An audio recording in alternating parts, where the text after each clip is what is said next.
The ambitious dragon. These are the words that have been used to describe Chinese President Xi Jinping, and his ambition is to modernize the People's Liberation Army, or PLA, to the point that it could invade Taiwan by 2027. So how does a small island nation like Taiwan stand up to the military might of China?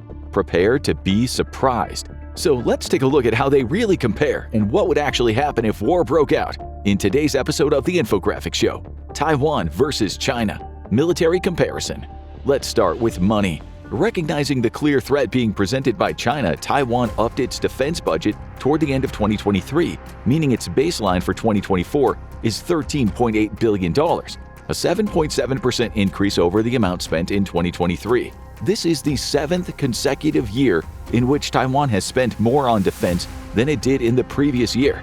Add a handful of supplemental defense budgets into the equation, and the real number may end up being closer to $19.1 billion for 2024, meaning Taiwan is likely to spend 2.5% of its gross domestic product, or GDP, on its military. But even with those increases, China is still massively outspending Taiwan every year, with 2024 being no different. According to the Texas National Security Review, or TNSR, China will spend a staggering $232 billion on its military by the end of 2024. However, that figure isn't all that it appears. Several studies show that China's actual spending has typically been between 27 and 33% higher than it claims in its official budgets over recent years, which means China's actual spending may reach between $295 billion and $309 billion by the end of 2024. And it gets worse for Taiwan. China also spends billions on off-budget items that aren't included in either its official military budget or unofficial spending. Adding these off-budget items into the equation would knock China's military spending up to $471 billion in 2024, over 24.5 times more than Taiwan's spending. And like Taiwan, China's defense spending has actually been increasing over the last few years. The base $232 billion figure it's announced represents a 7.2% increase on the amount Beijing spent last year. So China has a clear advantage when it comes to the amount of money it can throw around. But what about manpower? On the surface, China appears to have a clear advantage here, with a population of over 1.4 billion compared to Taiwan's 23.5 million. But how many of those are actually able to fight? In Taiwan, around 1 million people are fit for service, though estimates put their total available manpower as high as 12 million, with an additional 300,000 people reaching military age every year. China destroys those numbers, though. It has a staggering 626 million people who are fit for service out of available manpower of 763 million, with another nearly 20 million people reaching military age annually. That's just 4 million less than Taiwan's entire population.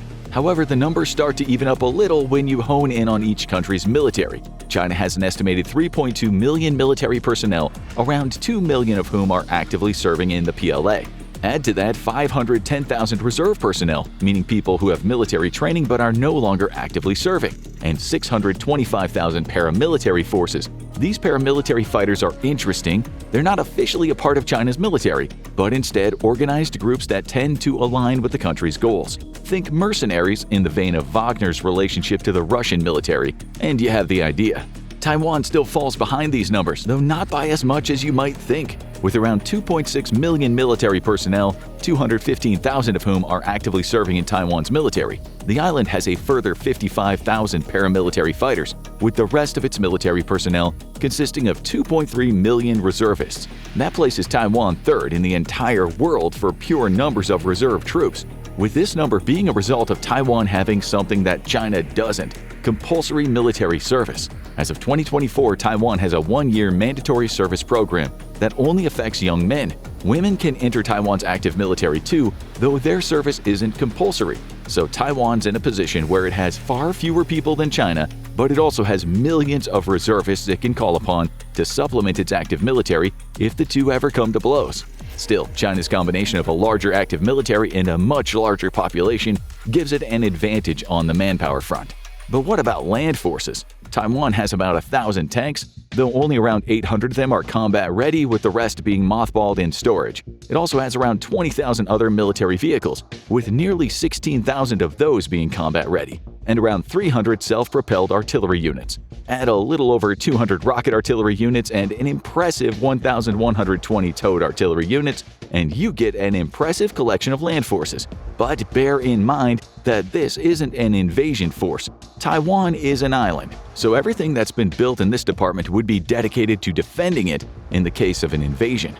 And to defend is what it'll have to do, because China is way ahead in terms of pure land forces. It has 5,000 tanks, 4,000 of which are combat-ready, giving it a tank force 4 times the size of Taiwan's. It also has just under 140,000 combat-ready vehicles, around 9 times what Taiwan has, and 3,850 self-propelled artillery units. Throw in 3,180 rocket artillery units and almost 1,450 towed units, and China is far more impressive in a land-based war.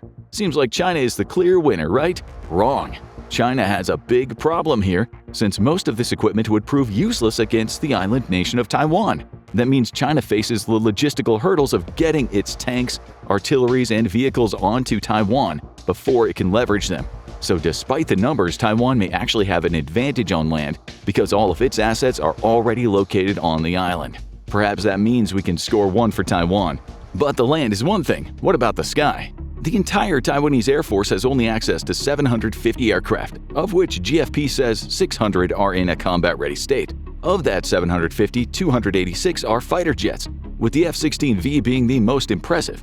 In February 2024, Taiwan also announced it was working on building 66 new F-16Vs, with April 2023 also bringing with it the news that it has signed a $420 million maintenance deal with the US, most of which will be dedicated to purchasing parts to keep its fighter jets in the skies.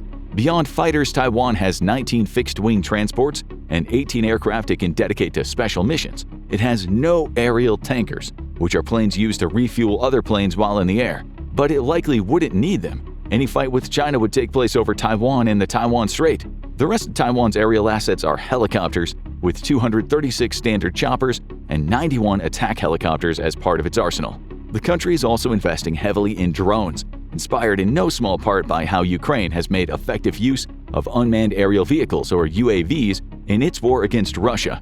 In July 2023, there was a report noting that Taiwan was far behind China when it came to UAV stocks. At the time, Taiwan only had 4 types of drones, with its total fleet size being in the hundreds. It's actively looking to change that, though. And in June 2024, Taiwan inked a $360 million deal with the US to purchase around 1,000 new drones.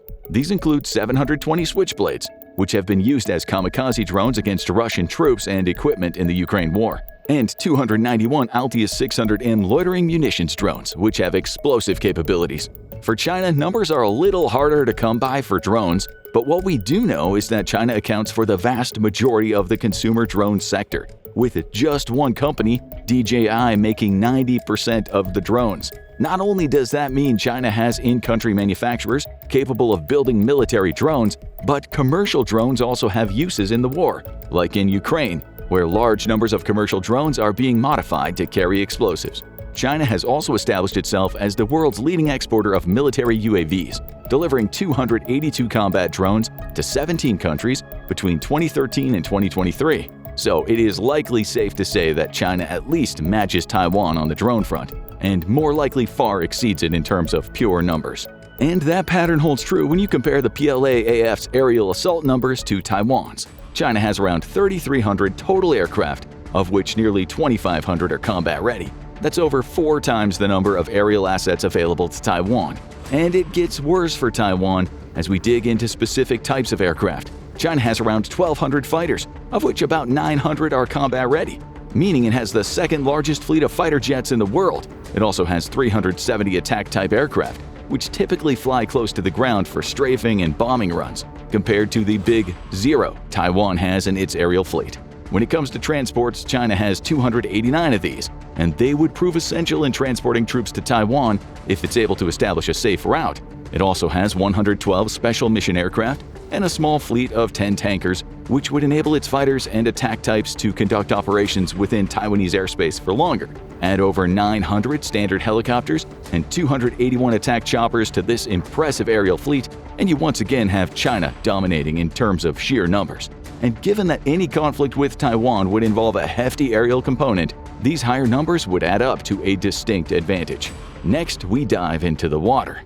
Any war between China and Taiwan would predominantly take place in the Taiwan Strait, at least in the early stages, so both countries need to have powerful navies, a big problem for Taiwan. China's fleet is the largest in the world in terms of pure numbers of vessels, with 730 ships. These include 49 destroyers to Taiwan's 4, along with 42 frigates and 72 corvettes. China also has a far stronger submarine fleet, with 61 versus the 4 Taiwan can muster. China also has 150 patrol vessels, though these ships are unlikely to take an active role in the war with Taiwan, and a small fleet of 36 mine warfare ships.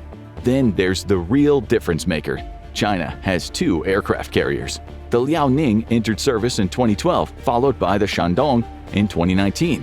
The former displaces about 60,000 metric tons of water and is capable of reaching a top speed of 20 knots. More worrying for Taiwan is the number of planes it can hold: 24 Shenyang J-15 multi-role fighter jets. The Shandong is even larger. It's able to carry up to 36 aircraft, including 24 J-15s, 8 Chonghe Z-18s, and 4 Harbin Z-9s, creating a combined total of 60 aircraft that China could position in the Taiwan Strait or just outside it to launch aerial attacks against Taiwanese ships and the island's mainland.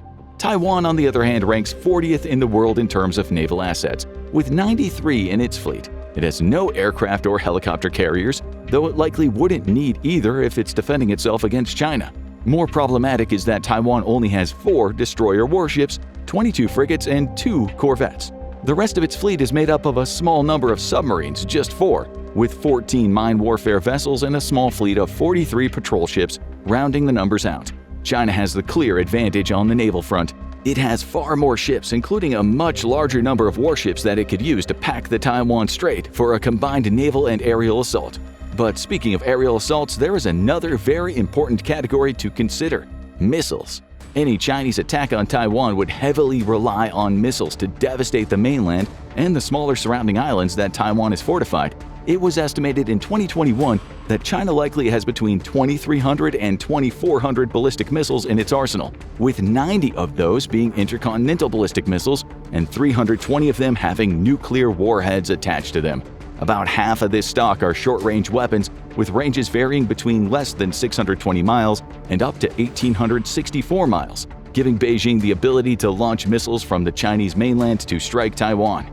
Taiwan's missile numbers are a little less impressive, since most of its stock is comprised of short-range ballistic missiles and defensive missiles, such as those designed to strike ships and defend against aerial attacks. However, Taiwan does have one advantage in that it's a major missile producer, and it doubled its missile output to 500 per year back in 2022. Finally, we come to the weapon that can end a war in a heartbeat: nukes. Taiwan has no nuclear weapons, whereas China is believed to have up to 500 right now, and it's on course to build up to 1,000 by 2030 if it continues on its current manufacturing pace. Ultimately, China is the clear victor in terms of numbers, having more of everything compared to Taiwan. But will that be enough to help President Xi annex the island? Tell us your thoughts in the comments. Now go watch India vs. China 2024 Military Army Comparison, or check out this other video instead.